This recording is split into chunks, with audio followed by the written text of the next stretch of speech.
Welcome to Lynn Cullen Live. Talk radio without the static. Email your questions and comments to lynncullenshow@gmail.com. And now your host, Lynn Cullen. Yeah. Jeez. It's quite a salutation. Yeah. How you doing? Welcome to the show. This is, in fact, the last show of this year. This beleaguered year of 2024. And I must say, I'm glad. I truly am. It's also a Tuesday, and that, of course, means that my sister Susan is in tow. Hi, Suze. Morning. Morning. Yeah, patooey, farewell, goodbye. Yeah. Sayonara. Right. Auf Wiedersehen, adieu. Yeah. Although I did get a new grandson out of the deal. So. Well, that's true. And it's not as if we're heading into a year that's likely going to be any better. No. In fact, worse. So, oh dear. Anyway. Yeah, I've changed back. I've changed my salutation, or my toast from L'chaim back to what I used to do when I was in politics myself. And it's death to my enemies. Oh, for God's sake, Susan. God. Jeez. Susan, it's well, that's how we live now. Well, Lynn. It's Christmas Eve. That is peace on earth, goodwill towards everyone. I'm not going to say men. Right. But yeah, it's Christmas Eve, and I want to wish everybody a very happy holiday. No, and it really is Christmaka this year. And here's what I think is so amazing. I'm seeing, there was actually a report last night about Christmaka. Now, I swear Eric and I made that up 1,000 years ago when we had kids and celebrated everything, and we called it Christmaka. We started with Hanukkahmas, but that's actually not accurate. Christmaka is far more Christmas than it is Hanukkah, because Hanukkah is just a minor holiday. But but now there's so many of us, apparently, these blended families who have kept all the traditions available to them, and they all made up the same name for all the same reasons, and it's a thing, Christmaka. And it's very exciting because this year is one of the few times ever that it's actually happening. Well, it's been happening, but you're saying that it's been noted that the first night of Hanukkah is on Christmas. Is the two? I see that the two actually do coincide right on their first night. They frequently overlap because Hanukkah gives you 8 days to get in there. Yeah, but usually Hanukkah is before, and well before, sometimes long gone. Yeah. Right.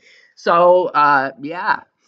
Well, Christmaka sounds better than Hanukkah Mass or whatever that was. Hanukkah Mass.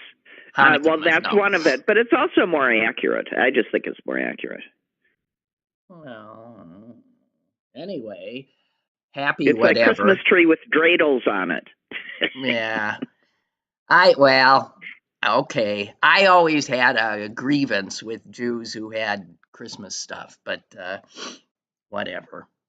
Well, now that I'm a lonely Jew on Christmas again, I don't. But when I was married to a man that celebrated Christmas, I was respectful of his as he was respectful of mine. Right, I understand that, and there's a lot of intermarriage, commingling. Yes.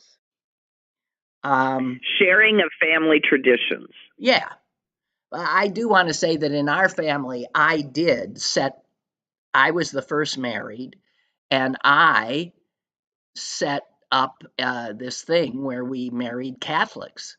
Is that correct? Yes, you did. And I had to promise Uncle Sam that I would never do such a thing. Whoops.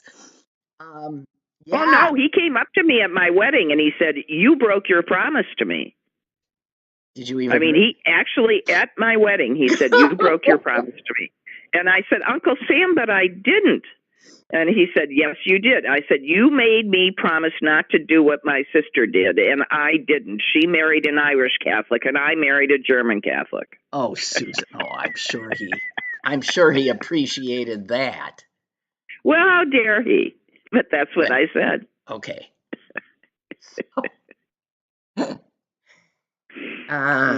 Anyway, so I'm just meandering around here today because this is the last show I'm going to do this year, and because I just can't.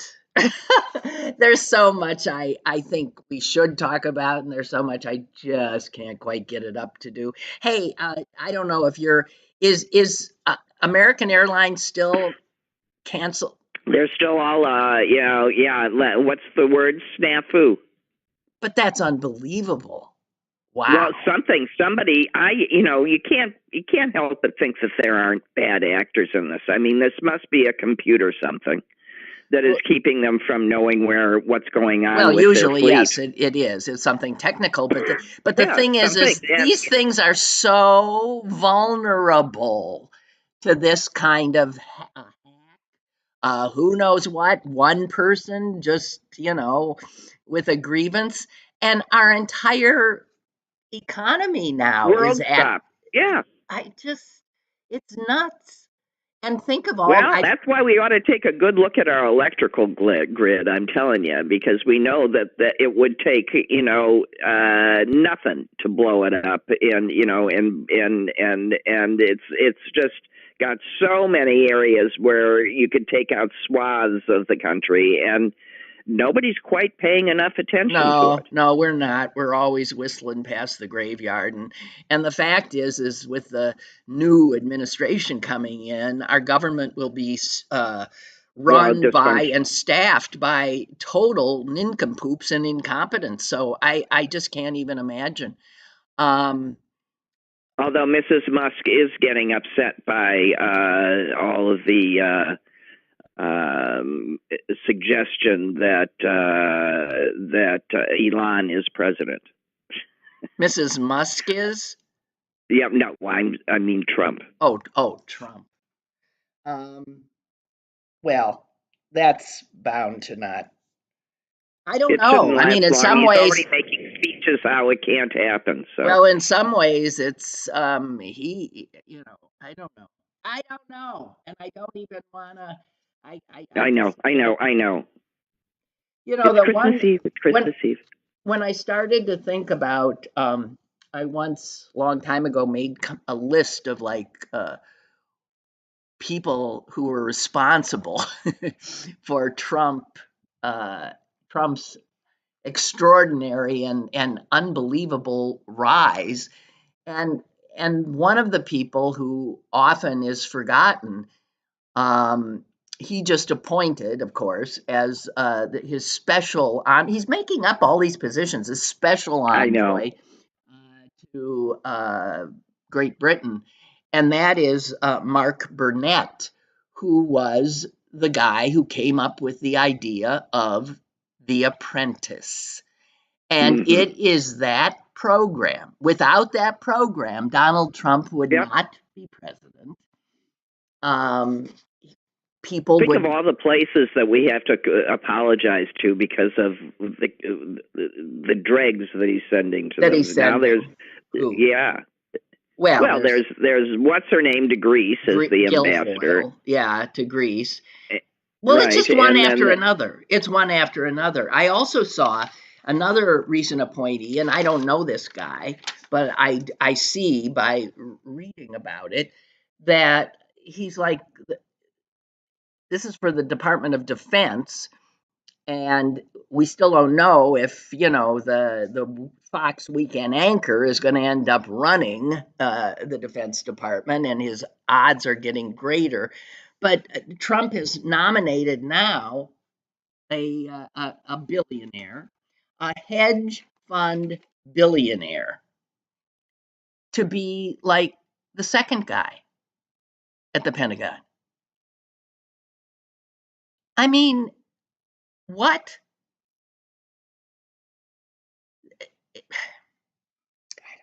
Well, I'm just sitting here shaking my head. I know. It's a two-pronged problem. One is the guy that's appointing him, and the other is the arrogance of the people accepting the Right. positions.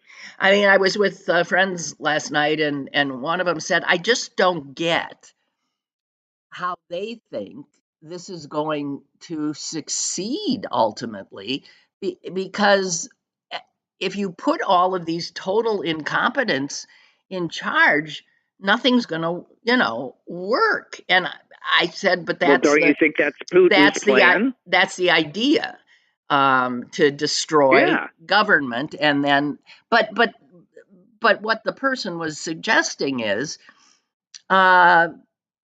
when things stop functioning, rich They people. stop functioning for those people too. Well, rich people are fine. They will always be fine. It's all those Trump voters who are going to find things not working well. That's And right. how does that? But that's an assuming that they can acknowledge his culpability, and hence their culpability, and that's a whole other big question mark. Who knows? Anyway, yeah, Mark Burnett. And I saw in this piece about him that here is a quote from Mark Burnett after Trump started running the first time. "I am not now, and have never been, a supporter of Donald Trump's candidacy. I am not pro-Trump. And furthermore, my wife and I reject the hatred, division, and misogyny that has been a very unfortunate part of his campaign." That was Mark Burnett when Trump was running for his first term. And by the end of that year, he was involved in planning the inaugural festivities. Of course. What Every is man. with? Apparently, every man in this country literally has his price. And many women too. It's shocking, and it continues to be shocking, because like we're idiots. We keep thinking, no, Americans aren't this bad, but yeah. Well, it's not Americans, it's humans. It's just human beings. It's humans. Yeah, it's humans. And I would say particularly maybe Americans, because the humans that are Americans are living in this toxic culture. Well, if we're living in an America in which the chief ambition is to be greedy. Yeah, exactly. Yeah, that the virtues are all upside down. All upside down. Yeah. So, and that poisons We're living people. in on the I've got mine, fuck you times. That's it. And that's not a great country. That's not a great people. Not. So, Merry Christmas. Happy Hanukkah. Oh, God, my heart goes out to all those people who thought they were flying home to their families for. Oh, and right. People have to learn that you got to go a week early. You just, you pick a time when it's not the actual holiday, call it that, and be together, when you don't have to add this emotional turmoil to it. Well, but that also assumes that people have the ability to leave their jobs, and it's just, I feel for people. My God. I do too. Okay, so Mom and I are just together. My whole family's scattered hither and yon. Well, that's why you had a early celebration. That's why we celebrated early, and, right? It's wonderful that you were able to be together. I'm sitting here by my lonesome, but I'm gonna be with friends tonight and friends tomorrow, and so no complaints here. But there it is. Hey, I want to talk. I think the most fascinating story, and unfortunately, it is about Trump, but I find it it's his re-upping this desire to acquire Greenland and To buy Greenland. the right. Panama Canal. And Right. the interesting thing is, this time he's not being offhand about it. He's No, he's not flat joking. out He's planting serious. his flag. Yeah, he's Yeah. serious. So I was, so I'm reading some stuff about it, and the history of the Panama Canal. Well, both these things are interesting. The history of the Panama Canal is France is the country that first made an effort to build a canal through that narrow Right. part of Central America. Because, I mean, when you stop and think about, global commerce, having to go all the way around South America to get from the West Coast to the East Coast of the United States was just maddening, I'm sure, and very expensive. So it made sense for all countries. And the French were the first to try, and that was in the 1800s. And they couldn't do it. And mostly it was the mosquitoes and yellow fever that sent them running. And then when Theodore Roosevelt was president, he re-upped the idea. But here's what I didn't know. The country of Panama did not exist. So when the French were building this thing, the country they were building it through was Colombia. Did you know that? No. No, I did not. No. So it was Colombia that owned that real estate. And when Theodore Roosevelt decided we'd give it a shot, the Colombian government told him, get the hell out of here. And so what Roosevelt did was start underwriting and aiding a rebellious group in the area that wanted to break away from Colombia. And the more things change, the more they say. That is correct. And so he did, we did, and lo and behold, they succeeded and they declared the country of Panama. I didn't know that. Mm-mm. And then we No, but I admit to the fact that I am basically a history and geography dumbcough. Well, see, here's what happens, though, and I've always said this. I've learned, because of America's militarism and the wars we get ourselves involved in, it's how I've learned geography, right? Because once we get ourselves involved in a part of the world, you get to start knowing the part of the world. And you start hearing news about it. Yeah, otherwise, it's simply not been on your radar screen. And so the reason I know this about Panama is because this morning I was reading a story about Trump saying he wanted, he wanted it back. He wanted to acquire it. He wanted it back.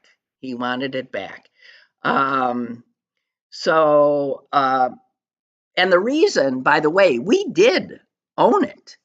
When we built it, it took 10 years. It was the most expensive project ever undertaken. And when it was completed, we owned it. And we owned it until Jimmy Carter gave it back. Jimmy. Who's still alive, by the way. Who's still alive? I thought he'd know. Die when Trump got reelected. I thought he would just check out the second that Trump won, but no, he's hanging in to fight. No, he's just that is a will to live. He's too strong. He's too strong to die. Yeah. So yeah, Carter, the Panamanians started, grousing a lot, and of course Carter said, it is yours. You can, you the fact is that when Reagan, God, when Trump talks about taking it back, it's not, without historical context. Right. It was ours. Right. We built It it. was ours. We But we built gave it. it away. He It was doesn't ours, understand and the then concept of giving something away. and You we don't get signed a treaty. We signed a right. treaty that You gave don't get to take it Panama. back. Right. Right. So there's that. And So he's like a 3-year-old again. and then No, now it's mine again. it's mine again. So Greenland, though, I suspect this. I think what he's doing with Panama is not necessarily wanting ownership. He's doing what he does. He's negotiating through bullying, which is what he, Right. yeah. So he wants lower fees for American ships going through it, and that's what he's doing. He's threatening, and then they'll keep the canal, and American ships will go through for nothing. And in this regard, and it's what we saw with the tariffs in Mexico and Canada, his bully boy tactics as a real estate broker that he uses now with the most powerful military in the world behind him, he's using now globally. And you see people and countries caving. Well, Trudeau might lose power by running immediately to Trump. Trudeau is going to lose power. He's going to be gone. Yeah. But I mean, his whole country his government started resigning immediately. Right. Although he was on sort of shaky ground prior. But yeah, Trump is finishing him off. The Greenland thing, though, and that's another interesting, that huge hunk of land, Greenland, which is mostly ice, is not an independent nation. It's owned, the people who own that hunk of land are the Danes. It's Denmark, an ally, a fellow NATO member, I assume. Yeah, And you know what the population of Greenland is? 4. And a lot of dogs. Well, no, it's 56,000. 56,000 people, and totally dependent on Denmark. So even though they've had the right to declare their independence, they couldn't survive. Yeah, they wisely have not, because they couldn't make it on their own. But Denmark, if we start desiring this big hunk of land they own in the North Atlantic, Denmark won't be able to do a damn thing. What are they going to do? Go to war? I'm willing to bet that Trump takes Greenland. I am. This just makes me want to barf. Having to sit here as a citizen of the United States and what's about to happen. It's happening in our names. I know. It's so humiliating. And here's one of Trump's people. She says this: was it crazy when the U.S. acquired Alaska? Was it crazy when the U.S. built the Panama Canal? This is not crazy. Incredible. There are people who really are going to be behind this. And the reason he wants it is greed and some strategy because of uh, global warming and the Arctic melting and the Arctic opening up and Russia and China and these other countries wanting the mineral wealth and all the other stuff that is up there. There's going to be a lot of jockeying, and Greenland obviously would give the U.S. a really strong position to, I don't know, to fight over the goddamn North Pole. And it turns out, Susan, that he's not the first president to suggest we buy Greenland. Guess who the first president was? Who? Harry Truman. Truman. Yeah, I was going to say Roosevelt. So Harry Truman. Harry Truman. He wanted to buy Greenland after World War II. Yeah, strategically. Yeah, to box out the Russians and to give us a So it still has that strategic value, and maybe even more so. And it has a lot of mineral wealth, they believe. So there you go. Things are going to be very interesting, and we are going to be a bully boy nation like we haven't been in a long, long time. Ugh. Yeah, well, ugh is right. I know. And also, somebody said, this Panama thing also could have a very Trumpian reason behind it, which is vengeance, a personal grudge. Because in 2018, the Panamanians evicted the Trump organization from their hotel in Panama City. And the Trump name, in an outbreak of good taste, yes. The Trump name was taken off.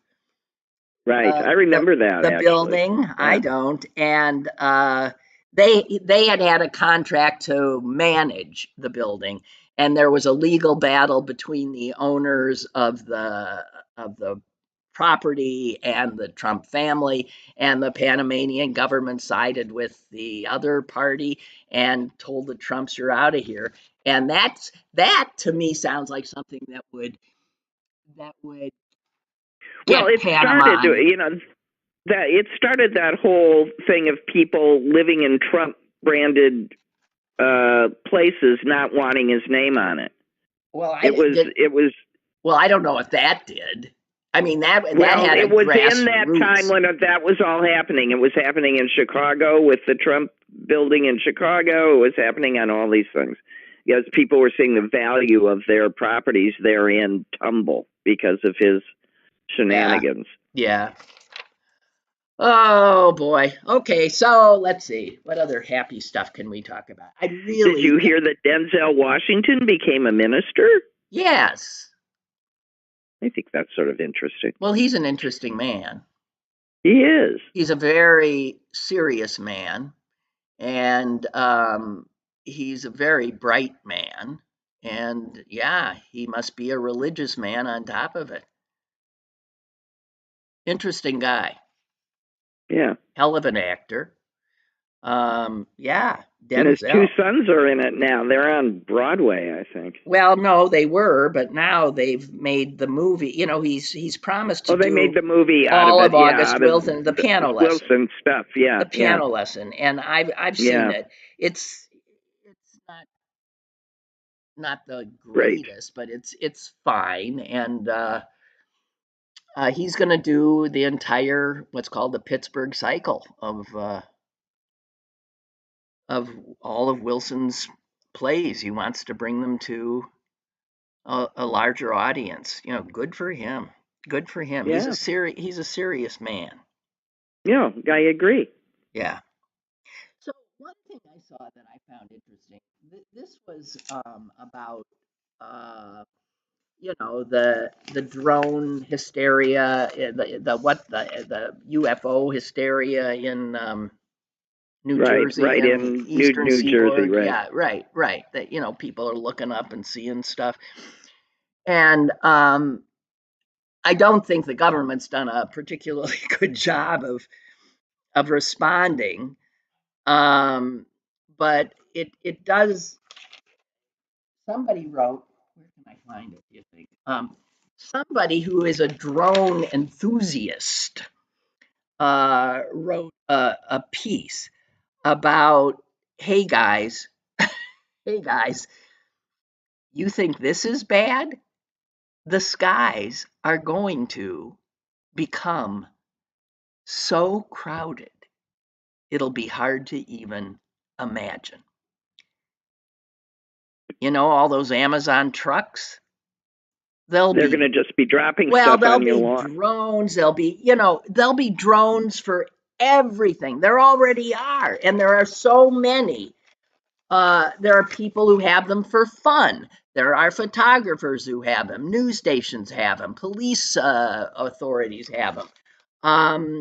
Corporate entities. Yeah, I mean, Everybody. regular people. I saw my husband has one. Yeah. Everybody has them. And so this guy says people better get a lot better at having things overhead. Now, I have to tell you, I don't like it. It means we live in a surveillance culture. I didn't like it when it was just airplanes falling overhead because I thought, well, they could just fall out of the sky on top of me. Well, and then 9/11 happened, and I said, see? Yeah, well, I got it. No, I'm not kidding. I mean, you think you calm yourself by telling yourself it's an irrational fear, and it's not. Well, it is, because the odds of a plane hitting you are infinitesimal, Susan. Ain't going to stop me It from is an looking up. irrational fear. Totally. Anyway, he says the drone panic is likely to get worse. And he talks about how, the FAA, if you have a drone that weighs more than a pound, and I didn't know this. Oh no, more than half a pound. You have to register with the FAA. More than half a pound, a drone has to be registered with the FAA, which is supposed to be spending its time. They can take planes down. I mean, I know, which is, well, it is. But here's where, when the skies get so crowded, this is not good for safety, I would think. And there's no way that all the people who have drones that are a half a pound or less are legally registering them. They're not. I didn't realize that they had to do that. And with the Republicans in charge, the FAA is going to get gutted, as all agencies will. And Musk, in fact, has a grudge against. Who's going to be in our Who's going to be in the control towers? I don't know. He's got a grudge against the FAA because their regulations have gotten in his way with SpaceX. So that is a particular agency that he's gunning for. It says here that the FAA had over 1 million official registrations as of December, but that doesn't include the commercially available drones that are made to come in right under the limit so they don't have to be registered. I can't even imagine. Always a loophole. And can you imagine? We are seeing more and more aerial views of things, right? I mean, you can even. Well, yeah, but I mean, who's going to go to a drone show after what happened? You know, I mean. What? What happened? Oh, there was a drone show and the software went crazy, and they started falling out of the sky and into the crowd. And there's a 7-year-old fighting for his life in the hospital. Oh, I missed that happy story. Yeah, it was a Christmas show. Are you kidding? I'm not kidding. Oh dear, oh dear, oh dear. Which leads us to ask, why does the anti-Islamicist pile into the Christmas market? Yeah, that I have to tell you, I read and then reread who the guy was. Susan's talking about the German Christmas market, that some guy from Saudi Arabia who's lived in Germany for years plowed through with an SUV, killing people. And injuring like 400. I mean, he himself. Oh, I don't think it was 400. No, that was a number that I read. Yeah. He himself. It doesn't make sense, does it? He can't quite compute it. So he is from Saudi Arabia, right? So you got to figure he's a Muslim, right? He's anti-Muslim, right? Right. So why would, if he's anti-Muslim, drive through and kill Christians at a Christmas market? I have no idea. I mean, they didn't stop the Muslims. Here's what I decided. He's nuts. That's what I decided. Mm-hmm. He also, just to make things even more absurd, is apparently a psychiatrist.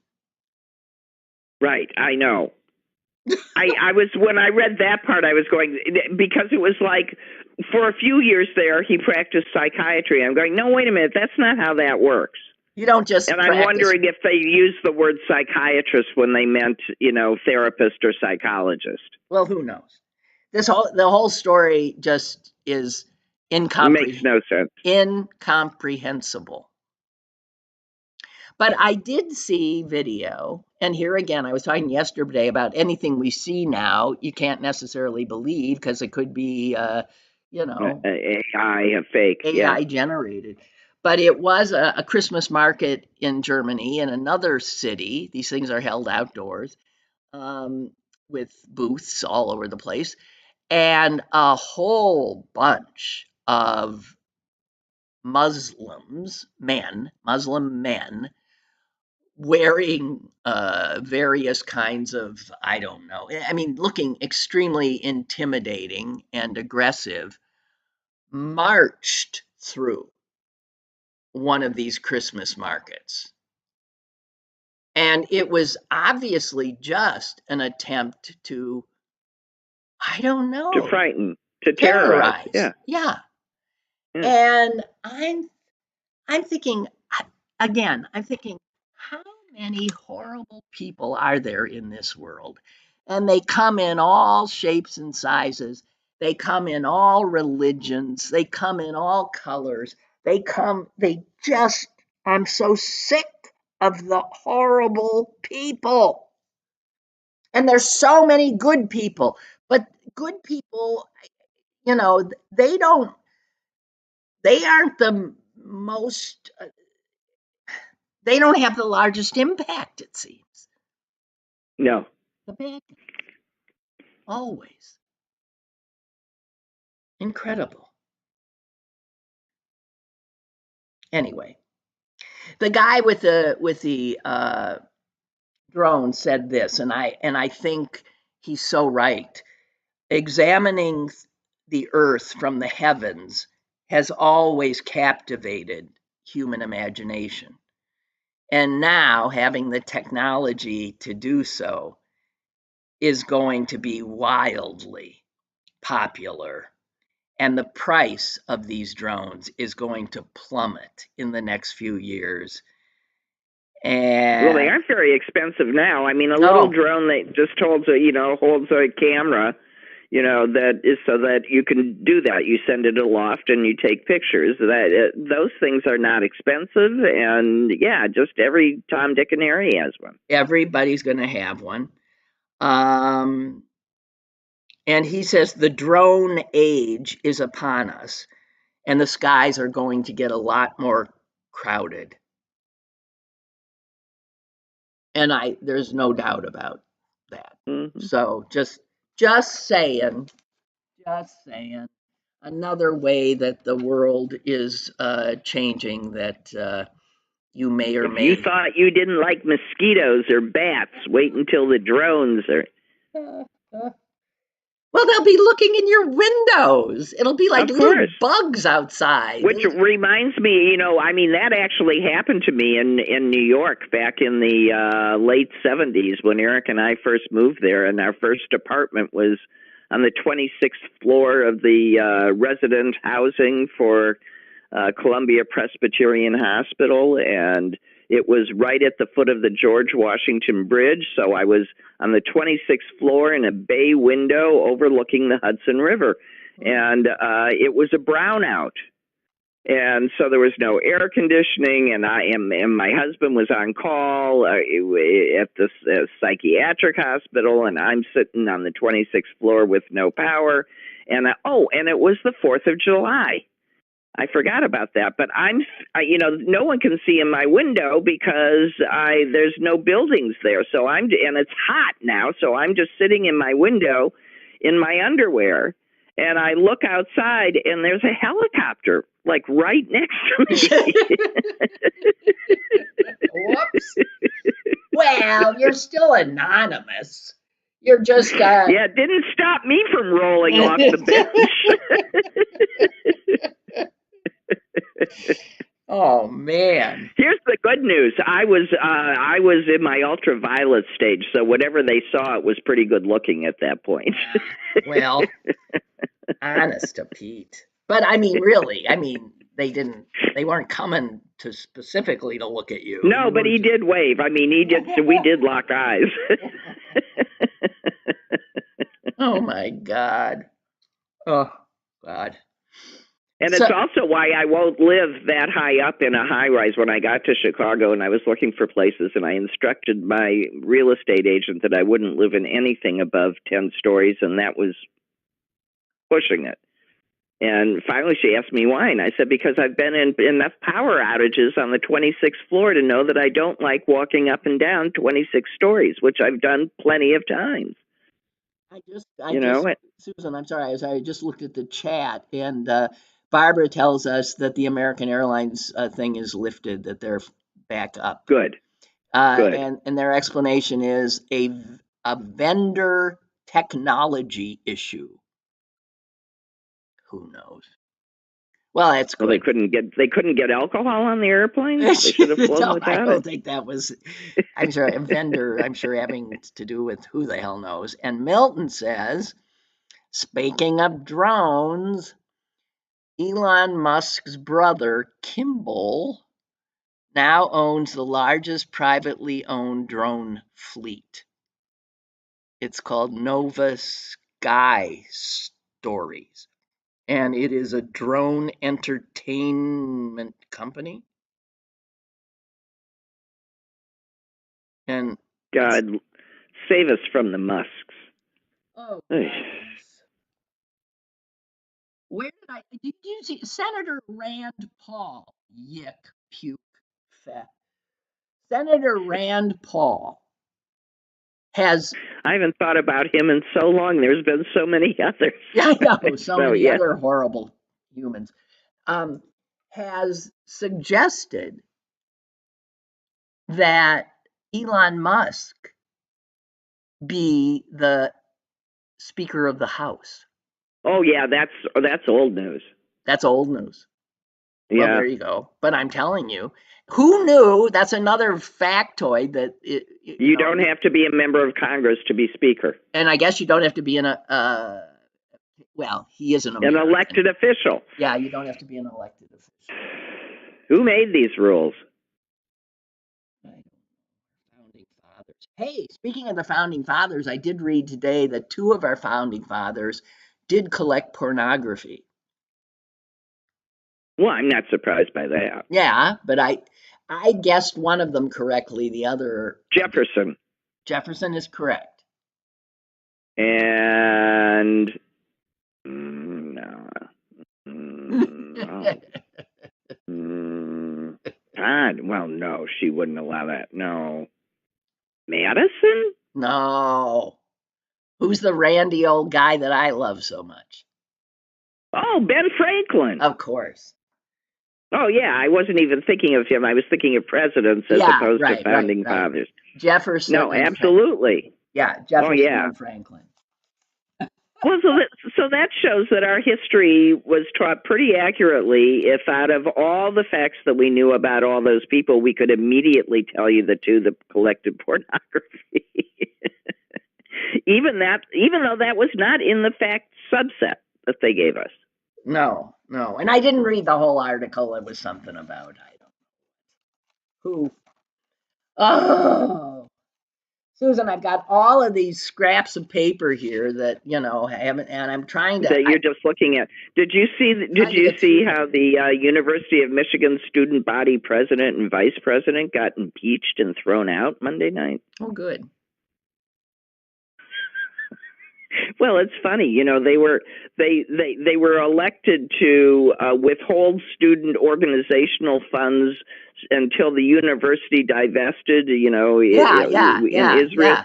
And so in a clear indication of what is important to university undergraduates, it's being able to take their dance lessons and go to their clubs. Goddamn. Yeah. So of course, right. So they impeached him and said that was just, how dare they? Michigan also knocked off a University of Michigan also fired one of the people who was in the administration of their diversity, DEI. What is it? Diversity, equity, and inclusion. Yeah, blah, blah, blah. They did knock her out because she'd gone off to some conference and made a whole bunch of just outrageous anti-Semitic statements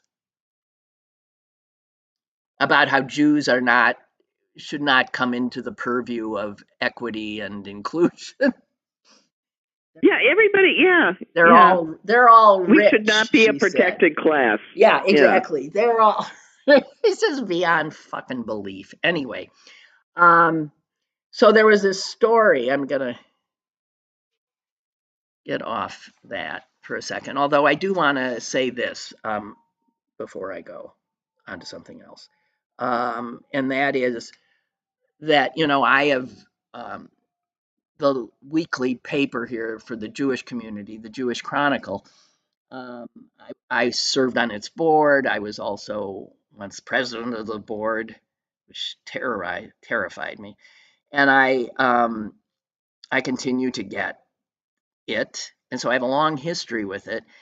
And it occurred to me when I was reading the most recent issue that the paper had changed so much.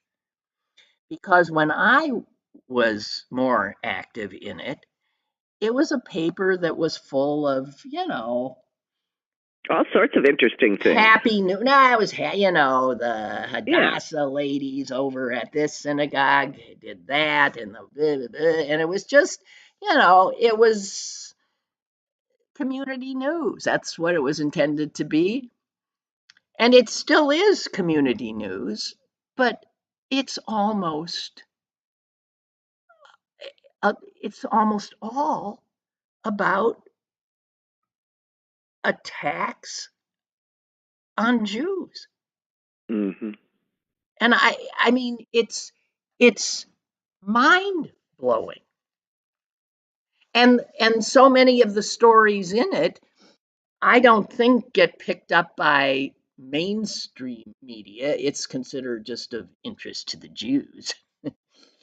That vandalized here and graffiti there and intimidation here. The university students. My heart goes out to Jewish kids. Yeah, kids on campuses. Jewish kids on college campuses are really harassed and often separated. There was something that happened recently at the medical school etiquette, some ceremony where the students are given some kind of something. I don't know what it is, but it's toward the end of their education. And one of the people that was one of the students, I guess, grabbed a microphone and started this harangue about Israel and the Jews and genocide and this and that, and no one stopped them. Nothing. And there was a time where these Jewish students, there was it just goes on and on and on, and how these students, the Jews, were just isolated, and were essentially existing in an hostile. It wasn't just that environment. Yeah, it wasn't just that specific thing. And I'm thinking, wow, they wouldn't do this to. I mean, if this were what? Any other group. Right. I mean, it wouldn't be allowed. People would be just outraged. What? Somebody got up and started haranguing about black people at this thing, or at Muslims, or what? But if it's Jews now, in a lot of venues, a lot of places, actually, that's cool. Mostly where progressives live, it's fine and dandy. Yeah. So, just saying.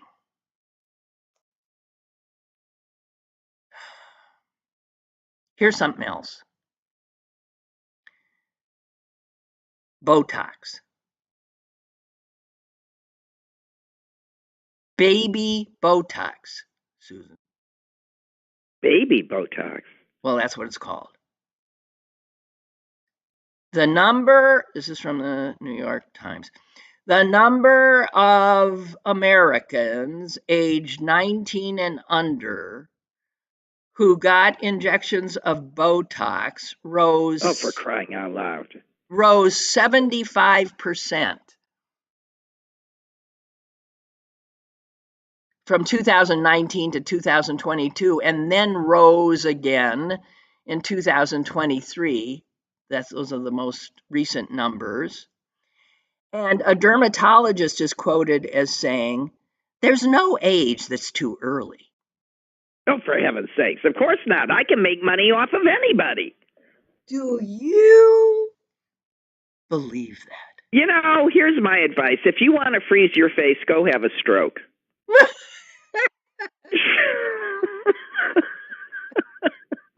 I mean, really. What? Go look like Matt Gaetz. It's a thing to be, really. Or what's her name, Guilfoyle. Yeah, go look. Hideous. Go look at what these people look like with lips that are the inside of their mouths and not their lips. I mean, this is just. And fillers that migrate to God knows where and end up killing them. And then you can't even open your mouth or move your top lip to express your dismay. But you look perfectly stretched out and unlined. Unbelievable. Which, by the way, is totally unnatural, or the dermatologist wouldn't tell you that there's no age too young. It's outrageous. Whoever that dermatologist is should not be allowed to practice. That is just outrageous. No, just have a sign up. I will take anybody's money. Just ask. Wow. No, I know. I would like to say, Lynn, have you ever used any of that stuff? No. No, me either. And I'm wrinkled. The only thing I do is I look at the line. I'm now getting those lines that go into my mouth.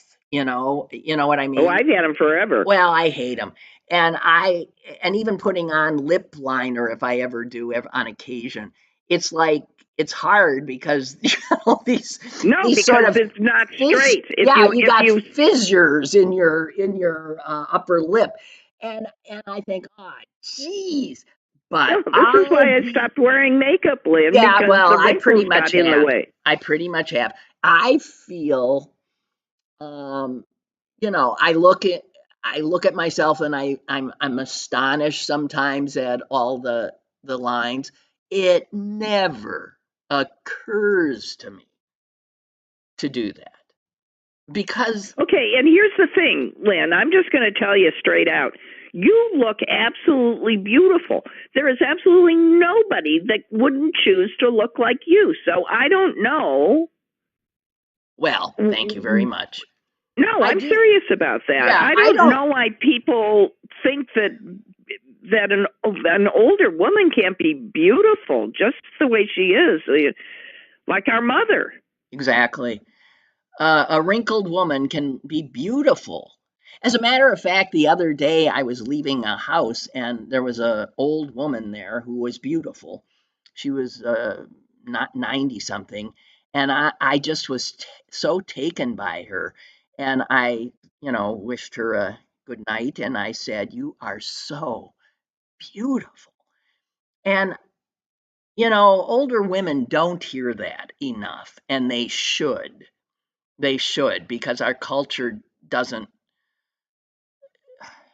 just doesn't acknowledge beauty in older women. And there's so many beautiful older women. Yeah, But I just don't understand why. I don't. And to what end? Since I was a much younger woman, I've wondered about this because it always says to me the same thing. You're still going to die. What difference does it make? You aren't really looking younger. You aren't really getting younger. Wait, you're just going to be surprised when you wake up dead? You're just getting older. Embrace it. It's really sort of a marvelous time of life in terms of emotional, Yeah. acceptance. Yeah. You know what I agree mean? with that. I do. I do. And this fighting against a reality, this inevitability It's in just reality, stupid. instead of embracing it, is again, it's this sick culture we live in. We live. Well, and it's expensive, and not to Yeah. manage, not to forget. It's also dangerous. Anytime you're inserting or injecting or cutting or changing, you are taking risks with your body. So you're willing to die to look younger? I know that's You're willing to stupid. inject your face with the same toxin that causes botulism. That's what Right. Botox is.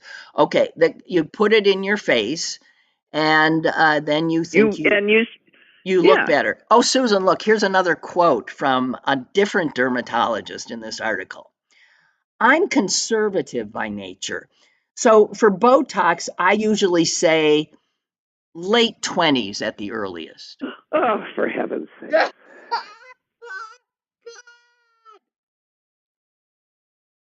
Mind blowing. I think it's nuts. I mean, I found the facts.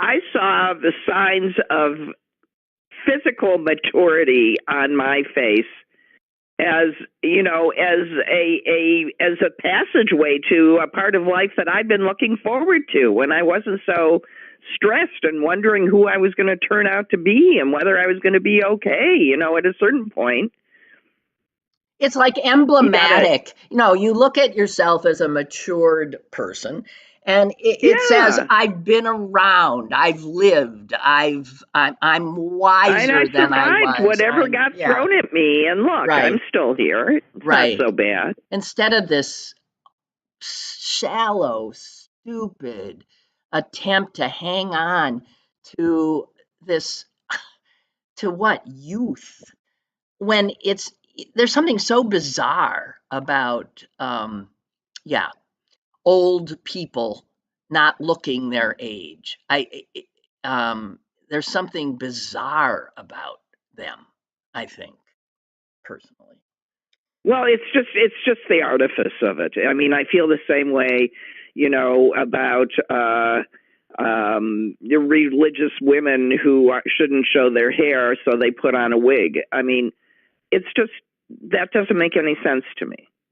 Yeah. You know what I mean? If the idea is, it just does, the artifice of the whole thing doesn't make sense to me. I hear you. All right, Suze. I think thank you for helping me through this last hour of 2000. You're welcome. Have a wonderful week. Enjoy yourself. I will, and I hope you do as well. Yeah. And we won't be sticking any needles with botulism toxin in our bodies. No. And I hope we will not. Yeah. So, okie dokie. I'll be talking at you. Please do. It's just Mom and me. Okay. We're just hanging out. Okay. Okay. Happy holidays, everybody. Please, may it be peaceful. May next year be better than we have any reason to expect it to be. May you all be happy and healthy. Peace on earth. Goodwill to everybody. Hear, hear. Thanks, Suze. And I concur, and I'll be back, guys, the first Monday in I think it's the first Monday of the new year, which is the 6th. And if it's not the first Monday, I'll be here the January 6th. As far as I know, I might have to schedule. It's true. I might have to schedule a surgery. That is true. You might. So if that happens, it's a busy calendar in the upcoming. Yeah, I got some medical interventions that don't involve Botox, and I'm just unclear as to when those will occur. So at this point, I'm thinking January 6th. Okay? So Susan, your next show would be January 7. Okay? Thank you for giving me my schedule. Okay, Lynn. Okay. So that's it, guys. Toodle oodle. Bye.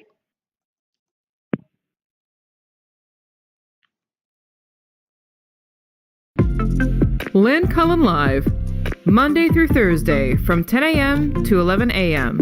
and archived at pghcitypaper.com. The opinions expressed on Lynn Cullen Live are those of the host and do not necessarily reflect the viewpoints of Pittsburgh City Paper or its advertisers.